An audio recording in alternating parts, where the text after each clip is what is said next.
Hey kids, have you ever heard a lesson in church that you do not like? Maybe it is a lesson about loving your enemies or obeying your parents. Well, in today's lesson, we're going to learn about a boy named Samuel.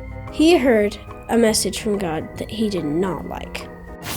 Young Samuel lived at the tabernacle with a priest named Eli.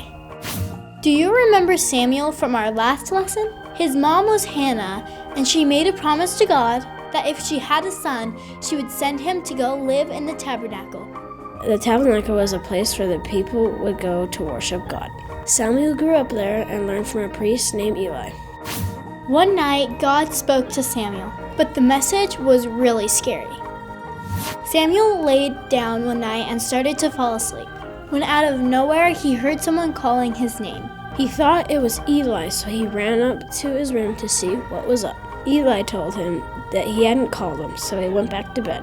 Then Samuel heard someone call him 2 more times. And 2 more times, Eli said that it wasn't him. Then Eli realized that God was calling Samuel. So he told him, next time it happens, let the Lord know that he is listening. Samuel did exactly that the next time he heard the voice. He said, "I'm listening, God." He told Samuel that he was going to punish Eli for something bad that his family did. And Samuel was afraid because he didn't want to tell Eli what God said. Eli asked Samuel to tell him the truth about God's message. And the next morning, Eli asked Samuel what God had said. Samuel was really scared, but he told Eli the truth. He told him that God was going to punish him and the rest of his family. And then what God told Samuel actually came true. Memory verse.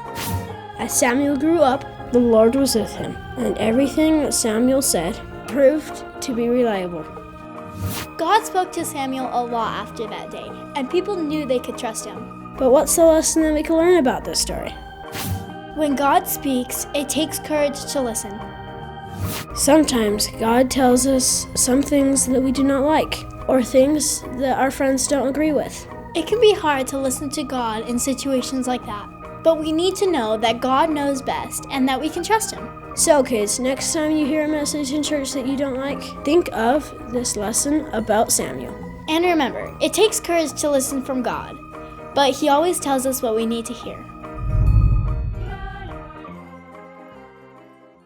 Hey kids and parents, if you want to hear more about courage or Hannah, check out the links below.